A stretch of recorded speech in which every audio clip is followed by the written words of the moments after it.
The first thing I remember is that my husband gave me a really nice watch for Valentine's Day the day before. I woke up that morning and was going to do my regular training that I do, and I was getting on a bike. It was a stationary bike, and I really wasn't feeling well at all, and I felt kind of faint. I remember I woke up, I thought it was gonna be a normal day. I was brushing my hair, getting ready to go to the bus. My mom was dropping off my sister Peyton, who was, I think, 9 at the time, for school. And I remember I was literally right about to walk out the door. I heard Allie was about to leave, and I was able to muscle just the words, Allie. And it was like a weird screech, and I was like, that wasn't right. So then I remember walking straight back to the living room and seeing him start to fall over, and him saying call mom. I fainted, hit the floor. Had she walked out the door, we'd probably be having a totally different conversation right now. A cardiac arrest is a condition where the heart develops an unstable, fast, irregular beat. The beat is so fast that the heart muscle doesn't actually have time to empty, and therefore no blood supply is provided to the rest of the body and to the brain. In the United States, about 95% of patients who have sudden cardiac arrest outside of a hospital die from that event the first time it happens. And so then I decided to call 911, and they answered, and they told me to flip my dad on his back. She turned me over and checked vitals and stuff, and then they realized right away that I needed CPR. I put my phone on the couch, and they would count for me, and they were like 1, 2, 3, 4, and I would just press down to the beats. She wanted to know when the paramedics were going to be there, and the 911 person was like, your father needs you right now, so you can do it. Just come on, stick with it. And luckily she was able to continue and able to keep going until the paramedics got there.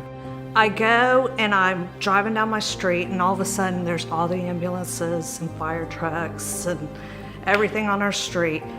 And my first thought was something was wrong with the girls. And she drove up to a bunch of ambulance, had no idea what was happening. I was outside with my little sister. I remember we were playing, I think, Ring Around the Rosie, because I was trying to distract her.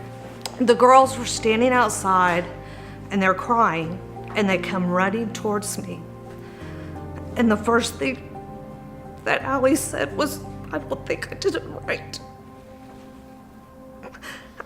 And I just remember looking at her and saying, baby, whatever you did was perfect. It's all about getting him out of the dangerous rhythm as fast as you can. She had just the week before had CPR training through her babysitting courses, and with the help of the operator was able to initiate CPR, provide that for about 8 minutes before EMS was able to arrive, and then resuscitate Michael through medical techniques. You raise your kids, and you wonder if they're getting everything, and then all of a sudden they do something just extraordinary, and and you're shocked and just amazed at what they're able to do. And it's Allie just overcame one of the most trying times in her life. I did not know how amazing she was. 12 years old, that she could do CPR on somebody that she loved and had to keep going. Through the American Heart Association, training programs for CPRs are now available in high school. Not only is it available, but it's mandated by the state that high school students learn CPR. Going on the site, American Heart Association, and learning healthy living and refreshers on CPR, all of that has just been a gift. The American Heart Association was a huge resource for me. All this stuff is coming at you, and you're trying to make sense of it all, and sometimes you wonder where you can go to kind of get the right information and all that kind of stuff. So again, they were a huge resource for me.